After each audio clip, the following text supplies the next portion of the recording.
நாங்க வந்து கொலஜம் பண்ண போறோம். இது வந்து என்ன நாங்க வந்து இப்ப என்ன பண்ண போறோம் பாத்தீங்களா? நாங்க வந்து கொலஜம் பண்ண போறோம். இது வந்து என்ன கொலஜம் படின்னு பாத்தீங்களா? ஆச்சி கொலஜம். இது வந்து எங்களுக்கு ஆச்சி படின்னு தெரியாது. இது வந்து என்னுடைய ஹஸ்பண்ட் தான் இது ஆச்சி படின்னு சொல்லு வீடியோ ஆச்சி படின்னு சொன்னாதான் உங்களுக்கு வந்து இது ஆச்சி கொலஜமா அப்படி அப்படின்னு தெரியும். சரி வாங்க பண்ணலாம். இது வந்து நாங்க கொலஜம் படியை தட்டிட்டோம் நல்லா. இப்ப நான் வெண்ணி தண்ணி ஊத்தணும் கொஞ்சம்.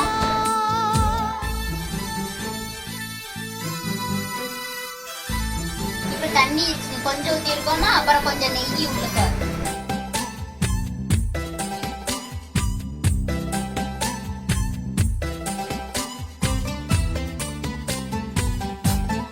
நல்லா உருண்டையா பிடிச்சுக்கணும். இதை நல்லா ரவுண்டா உருண்டை பிடிச்சி இதை வந்து ஒரு அரை மணி நேரம் 1/4 மணி நேரமாச்சு இதை ஊற வைக்கணும். குலோப்ஜாம் வந்து ஊறுது. இப்போ வந்து சீனி பாவு பண்ணலாம். தண்ணி ஊற்றி இருக்கு சீனி. இப்போ பார்த்தீங்கன்னா ஏலக்காய் போடணும். நாங்கள் வந்து கொலஜாம் உருண்டை பிடிச்சி வச்சிருக்கோம். இப்போ பார்த்தீங்கன்னா எண்ணெயை ஊற்றலாம். எண்ணெயில ஃப்ரை பண்ணணும். வந்து கொலஜாம் உருண்டை பிடிச்சி வச்சிருக்கோமா இது எண்ணெய்க்குள்ள போடணும். நல்லா ப்ரௌன் ஆகுற வரைக்கும் நல்லா பொரிச்சு எடுத்துக்கணும். காய்ச்சி வச்ச சீனி பாவுக்குள்ள பொரிச்சு வச்ச குலோப்ஜாம் உள்ள போடலாம்.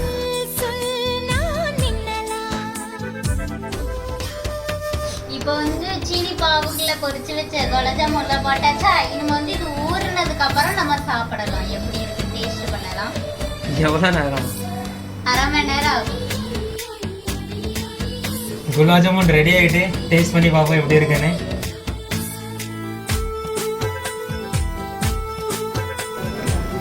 வேற லெவல். நீங்களும் உங்க வீட்ல ட்ரை பண்ணி பாருங்க. ட்ரை பண்ணி பார்த்துட்டு கமெண்ட்ல சொல்லுங்க. லைக் பண்ணுங்க, ஷேர் பண்ணுங்க, சப்ஸ்கிரைப் பண்ணுங்க. எங்க பேஜை ஃபாலோ பண்ணுங்க. சப்போர்ட் பண்ணுங்க. பை.